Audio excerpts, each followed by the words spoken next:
स्वागत है बेटा आप सबका सनग्लो क्लासेस में। बेटा लास्ट क्लास में हमारा जो टॉपिक चल रहा था वो हम बात कर रहे थे प्रोडक्शन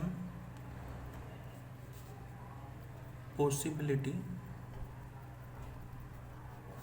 शेड्यूल के बारे में।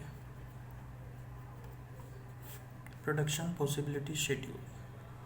और बेटा मैंने आपको बोला था कि प्रोडक्शन पॉसिबिलिटी शेड्यूल मतलब क्या होता है। इसका मतलब होता है it refers to tabular representation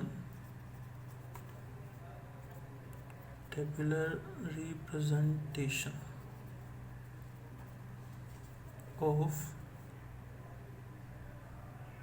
it refers to tabular representation of different combination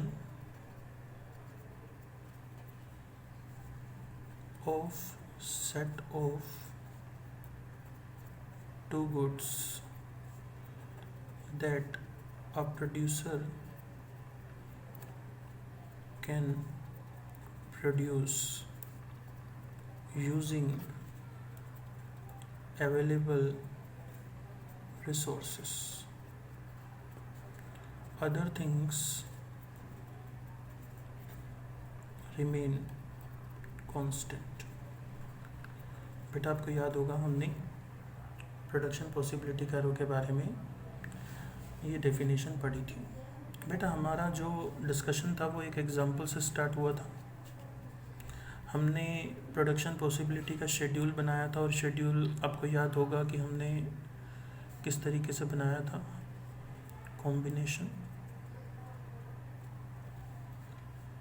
goods A, goods B and MOC, इस तरीके से हमारा कॉम्बिनेशन बना हुआ था। हमने डिफरेंट जो है वो कॉम्बिनेशन बनाए थे, आपको याद होगा। बेटा उसमें हमारा जो गुड्स ए था एक तरीके से हम उसको वीट बोल रहे थे, और गुड्स बी जो था वो बेटा हमारा क्या था, राइस। और हमने देखा था कि हमारा कुछ इस तरीके से टेबल बनी थी 0 1 2 3 4 एंड 10 9 7 4 एंड 0। तो इस तरीके से टेबल बनी थी और हमने बोला था कि MOC कैसे निकलता है, लॉस अपॉन में गेन। तो बेटा आपने देखा था कि यहाँ पे हमारा जो है वो 1 का लॉस हो रहा है, फिर 2 का लॉस हो रहा था, फिर 3 का लॉस हो रहा था एंड फिर 4 का लॉस हो रहा था। इसी तरीके से यहाँ पर 1 का गेन हो रहा था, यहाँ पे भी 1 का गेन हो रहा था, यहाँ पे भी 1 का गेन हो रहा था और यहाँ पे भी 1 का गेन हो रहा था। मैं ये मान के चलता हूँ कि आपने ये टेबल जो है वो अच्छे से समझी हुई थी लास्ट वीडियो में। तो इस तरीके से हमने देखा था जो हमारा MOC था वो कैसे निकला था। वो निकला था कि 1 का गेन, 1 का लॉस अपन में 1 का गेन, तो आंसर 1 आया था। फिर 2 का लॉस 1 का गेन, आंसर 2 आया था। फिर 3 का लॉस 1 का गेन, आप देख रहे होगे 3 का लॉस एंड 1 का गेन, तो आंसर 3 आया था। फिर 4 का लॉस 1 का गेन एंड आंसर क्या आया था बेटा, 4। अब बेटा हम क्या करते हैं, जब भी हम कोई इकोनॉमिक्स में कोई टेबल बनाते हैं तो बेटा वहाँ पर हमारे पास कुछ एजम्पशंस रहती है। एजम्पशंस बेटा हमने क्या बोला था कि हमारे पास क्या एजम्पशंस रहेगी। पहली एजम्पशन जो हमारे पास थी कि हमारी जो इस डिस्कशन में हम सिर्फ 2 गुड्स के बारे में बात करेंगे, पहली बात। दूसरी बात हमने ये डिस्कस की थी कि रिसोर्सेज आर फुल्ली यूटिलाइज्ड। बेटा हमारे पास जो भी रिसोर्सेज थे हमने उनको पूरा का पूरा यूटिलाइज्ड किया है। Resources are fully utilized. And फिर हमने तीसरी बात देखी थी कि रिसोर्सेज आर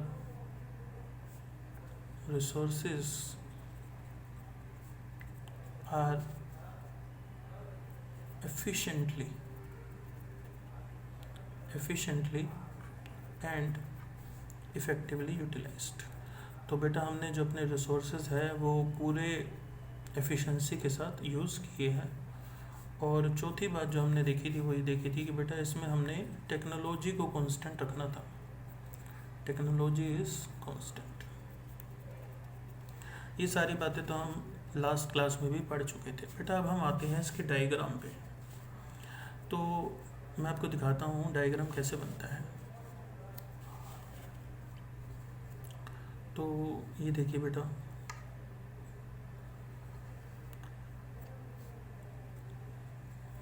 ये एक तरीके का आपने ऐसे diagram 9th and 10th class standard में भी बनाए होंगे। बेटा ये हमारा ओरिजिन होता है, ये हमारा एक्स एक्सिस होता है और ये हमारा वाई एक्सिस होता है। जनरली हमारे इकोनॉमिक्स में जो डायग्राम बनते हैं वो एक्स एक्सिस और वाई एक्सिस पे भी बनते हैं। वैसे इसके और भी एक्सिस होते हैं, आपने देखा होगा इसके 4 पार्ट होते हैं, 1 2 3 एंड 4, 1 2 3 एंड 4। लेकिन हम इन तीनों पार्ट्स पर नहीं जाते हैं, हमारा जो काम है बस वो इतने से एरिया में ही हो जाता है। तो ये हमारा डायग्राम है। बेटा अब हमने क्या करना है, हमने यहाँ पर एक तरीके से हम यहाँ पर ले लेते हैं व्हीट और यहाँ पर हम ले लेते हैं बेटा राइस। बेटा जब आप इसका डायग्राम प्लॉट करेंगे तो 1 2 3 एंड 4, 1 2 3 एंड 4। और इसी तरीके से मैं यहाँ पे भी लाइंस ले लेता हूँ, 1 2 3 4 5 6 7, थोड़ा सा 8 9 एंड 10। तो इस तरीके से हमारी लाइंस हैं। अब हम अपने डायग्राम को प्लॉट करते हैं। बेटा स्टार्टिंग में जब हमारे पास वीट का प्रोडक्शन ज़ीरो था, अब यहाँ देखिए जहाँ पर हमारा वीट का प्रोडक्शन ज़ीरो था और राइस हम 10 यूनिट्स बना रहे थे, यानी कि हमारा पॉइंट कहाँ था, यहाँ पर। ठीक है सर। उसके बाद बेटा आपने 1 यूनिट वीट का प्रोडक्शन बढ़ाया तो आपने देखा कि आपका जो राइस है वो आपने कितना कर दिया था, 9 यूनिट, यानी कि बेटा ये हो गया आपका पॉइंट यहाँ पर। ठीक है, आपको दिख रहा होगा ये पॉइंट। फिर आपने जब वीट का प्रोडक्शन 2 यूनिट किया तो आपका जो राइस था वो 7 यूनिट हो गया। फिर आपने जब 3 यूनिट वीट का प्रोडक्शन किया तो आपका 4 यूनिट क्या हो गया था बेटा, राइस। एंड फिर जब आपने 4 यूनिट वीट का प्रोडक्शन किया तो बेसिकली आपका राइस हो गया था 0 यूनिट। अगर हम बेटा इन सब पॉइंटों को मिला दें तो बेटा आपको इस तरीके की कर्व मिलती है। अब ये जो हमारी कर्व है ना बेटा, इसी को हम बोलते हैं production possibility curve. Production possibility curve. ठीक है बेटा। तो बेसिकली हमको आज ये समझना था कि प्रोडक्शन पॉसिबिलिटी कर्व कैसे बनती है, वो इस तरीके से बनती है। ठीक है सर। बेटा अब इसमें ख़ास बात क्या है, अब हमने ये देखना है कि properties of PPC, properties of PPC, PPC की प्रॉपर्टीज़ क्या है। बेटा पीपीसी की प्रॉपर्टीज़ के बारे में हम बात करते हैं तो पीपीसी की प्रॉपर्टीज़ में एक चीज़ और देखो, आप यहाँ पर हमने 2 गुड्स लिए। बेटा हमारी 2 गुड्स लेने की लिमिटेशन है, हमारे पास सिर्फ 2 ही एक्सेस होते हैं, इसलिए हम जो अपनी स्टडी कर रहे हैं वो सिर्फ 2 गुड्स मान के कर रहे हैं, क्योंकि हमारे पास स्पेस ही 2 है। इसलिए जो चीज़ हम समझना चाहते हैं वो इन्हीं की हेल्प से समझ सकते हैं। और वैसे भी अगर मैं गुड्स को 2 पार्ट में डिवाइड करूं तो मैं बोल सकता हूँ दुनिया में 2 ही तरीके के गुड्स होते हैं। सर कौन कौन से? बेटा एक कंज्यूमर गुड्स और दूसरा कैपिटल गुड्स। तो हम अपनी जो स्टडी है वो इसलिए भी 2 गुड्स को एजम्पशन में लेके मान रहे हैं क्योंकि हमारे पास अगर हम सारे गुड्स का क्लासिफिकेशन करें तो उसको 2 पार्ट्स में बांट सकते हैं, consumer goods and capital goods. तो इसलिए हम अपने डिस्कशन को यहाँ पे इतना रिस्ट्रिक्ट करके चल रहे हैं। तो बेटा हमारी प्रॉपर्टीज ऑफ पीपीसी देखते हैं। बेटा हमारी जो फर्स्ट प्रॉपर्टीज पीपीसी की है वो है डाउनवर्ड। हमारी जो कर्व है वो क्या है, डाउनवर्ड स्लोपिंग। हमारी कर्व क्या है, डाउनवर्ड स्लोपिंग। ये हमारी इस कर्व की खास बात है। Now we are discussing about the characteristics of the production possibility curve. आपने देखा कि हमारी कर्व कैसी है, डाउनवर्ड स्लोपिंग। बेटा कर्व डाउनवर्ड स्लोपिंग कब होती है, कर्व डाउनवर्ड स्लोपिंग तभी होती है जब एक गुड्स बढ़ रहा हो और दूसरा गुड्स कम हो रहा हो। तो मैं आपको ये जो सारा डिस्कशन है ये यहाँ पर बताता हूँ। तो हमारी जो प्रॉपर्टीज़ ऑफ पीपीसी के बारे में हम डिस्कस कर रहे थे, प्रॉपर्टीज़ ऑफ पीपीसी, आप इसको कैरेक्टरिस्टिक्स ऑफ पीपीसी भी बोल सकते हो। पहली जो हमारी प्रॉपर्टी थी वो क्या थी बेटा, डाउनवर्ड स्लोपिंग। हमारी पीपीसी कैसी होती है, डाउनवर्ड स्लोपिंग। डाउनवर्ड स्लोपिंग होने का मतलब क्या है, डाउनवर्ड स्लोपिंग होने का मतलब, डाउनवर्ड स्लोपिंग तभी होती है जब बेटा एक गुड्स बढ़ता है और दूसरा कम होता है। आपने देखा था हमने जो अभी एग्जांपल लिया है उसमें जो है वीट बढ़ रहा है तो राइस क्या हो रहा है, कम हो रहा है। वीट बढ़ रहा है और राइस कम हो रहा है। ठीक है बेटा। तो इस तरीके से हम ये देखते हैं कि जब ऐसा होता है कि एक गुड्स बढ़े और दूसरा गुड्स कम हो तो हमेशा आपकी स्लोप कैसी आएगी, डाउनवर्ड स्लोपिंग आएगी। आप देख रहे होगे हमारे एग्जांपल में वीट तो बढ़ता जा रहा है 1 2 3 4, जबकि राइस जो है वो कम होता जा रहा है 10 9 7 4 0। आप बोलेंगे सर ऐसा क्यों हो रहा है, बेटा ऐसा इसलिए हो रहा है क्योंकि हमारे पास रिसोर्सेज क्या है, लिमिटेड है। हमारे पास रिसोर्सेज क्या है, हमारे पास बेटा रिसोर्सेज लिमिटेड है, रिसोर्सेज आर लिमिटेड। वरना अगर रिसोर्सेज लिमिटेड नहीं होते तो बेटा हम क्या करते हैं, हम वीट भी बढ़ाते, राइस भी बढ़ाते। लेकिन इस वक्त हमारे पास क्या है, हमारे पास रिसोर्सेज लिमिटेड है और यही तो हमारी फंडामेंटल प्रॉब्लम है। इसीलिए बेटा क्योंकि हमारे पास रिसोर्सेज लिमिटेड है, अगर हम एक चीज़ बढ़ाएंगे तो फिर दूसरी चीज़ कम करनी होती है। ठीक है।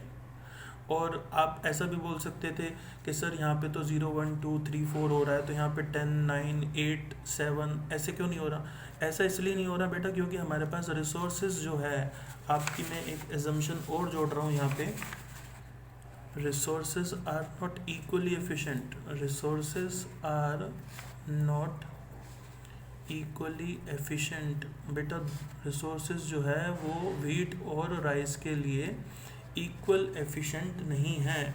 आप देखिए वीट तो बहुत कम बनती है लेकिन राइस बहुत ज़्यादा बनती है, तो इस वजह से ऐसा हो रहा है। ठीक है सर। तो पहला रीज़न। दूसरा बेटा हमारी अगर पीपीसी में हम देखें तो हमारी पीपीसी बेटा कैसी है, कॉनकेव। कॉनकेव ये जो बेटा कर्व बनी है ना, जिसमें आप देख रहे हो ये जो ओरिजिन से है ना थोड़ी ऊपर उठी हुई है, बिल्कुल इस तरीके से ऊपर उठ के कर्व आ रही है। ऐसी कर्व को बेटा हम क्या बोलते हैं, कॉनकेव। ठीक है। अब कोई भी कर्व कॉनकेव क्यों है, तो इसका एक ही रीज़न है, because MOC is increasing. MOC is increasing.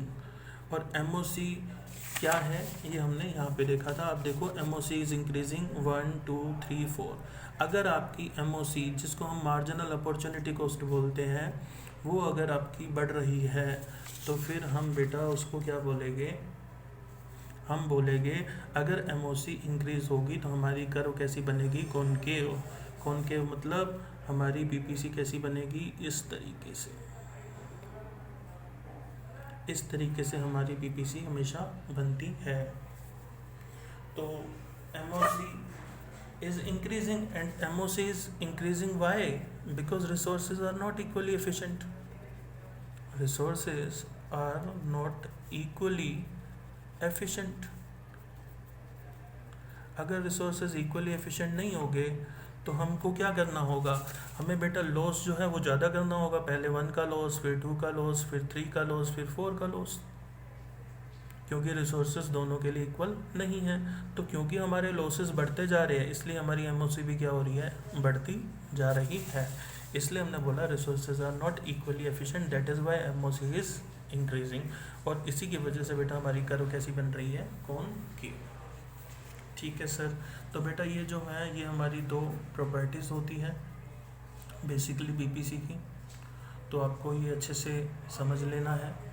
और एक एमओसी का जो मीनिंग है वो क्या है, marginal opportunity cost.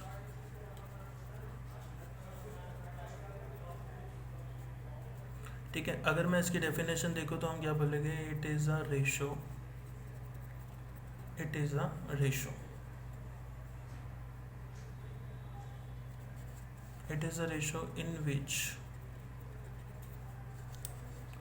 one unit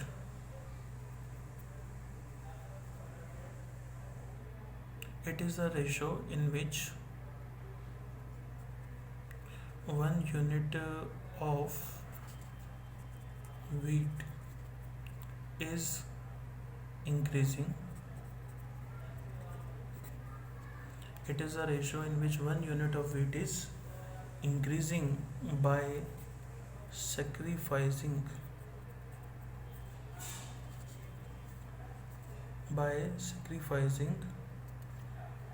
rice in increasing order। आपने देखा था कि हमारा जो वीट है वो 1 यूनिट से बढ़ता जा रहा है और उसके लिए हमें राइस का सेक्रीफाइस करना पड़ रहा है इंक्रीजिंग ऑर्डर में। तो बेटा यहाँ पर हमें इंक्रीजिंग ऑर्डर में राइस का सेक्रीफाइस करना पड़ रहा है, और इंक्रीजिंग ऑर्डर में सेक्रीफाइस इसलिए करना पड़ रहा है क्योंकि आप समझिए कि हमारा जो रिसोर्सेज है वो इक्वली एफिशिएंट नहीं है। तो इसको हम बोलते हैं बेटा MOC। आई होप आपको मेरी बात समझ में आई होगी। तो MOC क्या है, MOC एक रेशो है, MOC एक रेशो है।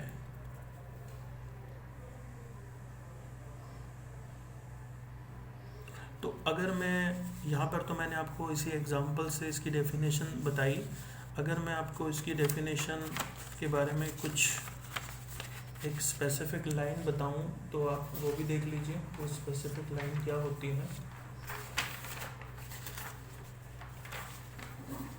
तो हम इसकी एक टेक्निकल लाइन जो है वो यहाँ पर देख लेते हैं।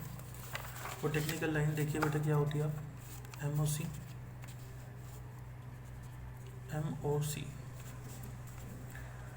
it refers to a ratio, it refers to a ratio in which one goods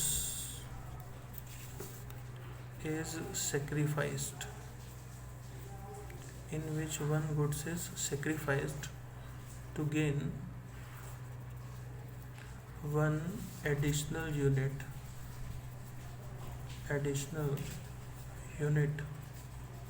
of another goods। It refers to a ratio in which one goods is sacrificed to gain one additional unit of another goods। आपने देखा था हम कौन सा goods sacrifice कर रहे थे, one goods is sacrificed. One goods मतलब बेटा क्या, वन गुड्स मतलब जो हम राइस का सेक्रीफाइस कर रहे थे। And sacrifice to gain one additional unit of another goods, यहाँ पे one additional unit of another goods कौन सा है, वीट। आई होप आपको मेरी बात समझ में आ गई होगी कि MOC का मतलब जो है वो क्या होता है। ठीक है सर।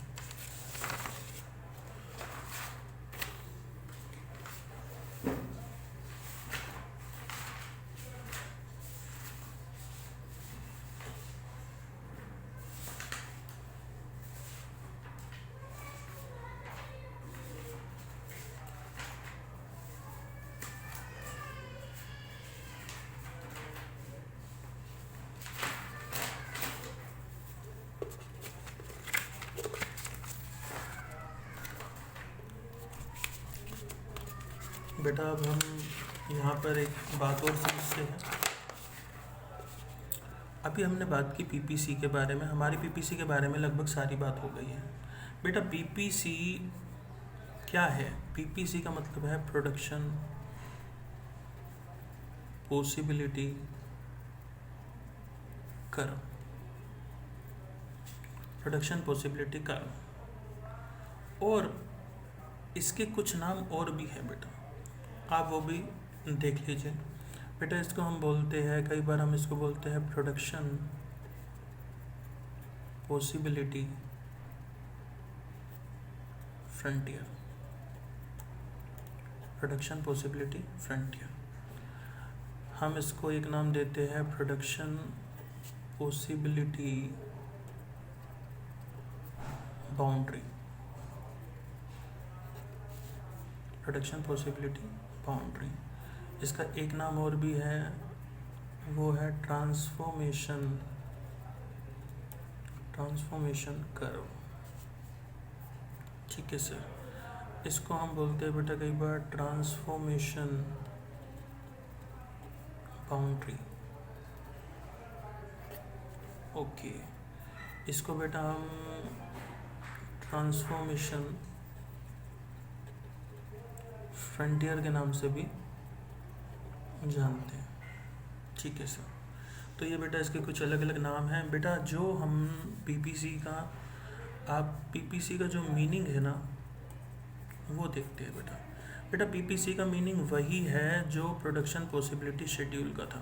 प्रोडक्शन पॉसिबिलिटी शेड्यूल का था, बिल्कुल वही का वही मीनिंग जो है वो पीपीसी का मीनिंग है। बस फ़र्क सिर्फ इतना है बेटा, प्रोडक्शन पॉसिबिलिटी शेड्यूल में हमने स्टार्ट किया था it is a tabular representation, जबकि पीपीसी के मीनिंग में हम स्टार्ट करेंगे it is a graphical representation. It is a graphical representation of different combination of set of two goods which a producer can produce using available resources and other things remain constant। बेटा जब हम कोई चीज़ study करते हैं तो उसमें कई factor हमारी स्टडी को इन्फ्लुएंस करते हैं, इसलिए क्योंकि हम किसी चीज़ को अच्छे से स्टडी कर पाए तो इसलिए हम बाकी फैक्टर्स जो होते हैं उनको कांस्टेंट कर सकते हैं। अब जैसे ये जो अदर फैक्टर्स रिमेन कांस्टेंट की बात हो रही है यहाँ पे, अदर फैक्टर्स, तो बेटा इसमें अदर फैक्टर्स को हमने कांस्टेंट इसलिए किया है क्योंकि आपने देखा था कि हमने एजम्पशन में टेक्नोलॉजी को कांस्टेंट मान लिया था। क्योंकि आप टेक्नोलॉजी बढ़ा के तो प्रोडक्शन, ऐसा पॉसिबल है कि आप टेक्नोलॉजी बढ़ा के वीट भी बढ़ा सको और राइस भी बढ़ा सको। तो क्योंकि हम लिमिटेड रिसोर्सेज के बारे में अभी अच्छे से स्टडी करना चाहते हैं तो इसलिए हमने अपनी टेक्नोलॉजी को क्या मान रखा है, कांस्टेंट। क्योंकि टेक्नोलॉजी अगर कांस्टेंट नहीं मानेंगे तो आप टेक्नोलॉजी का यूज़ करके हो सकता है 10 यूनिट की जगह 20 यूनिट बना लो एडवांस टेक्नोलॉजी की यूज़ करके। तो उसके बारे में अभी हमने ये कांस्टेंट मान रखा है। तो ये हमारा आज का डिस्कशन था। आई होप आपको मेरी बात समझ में आई होगी। Thank you so much. ठीक है, ओके।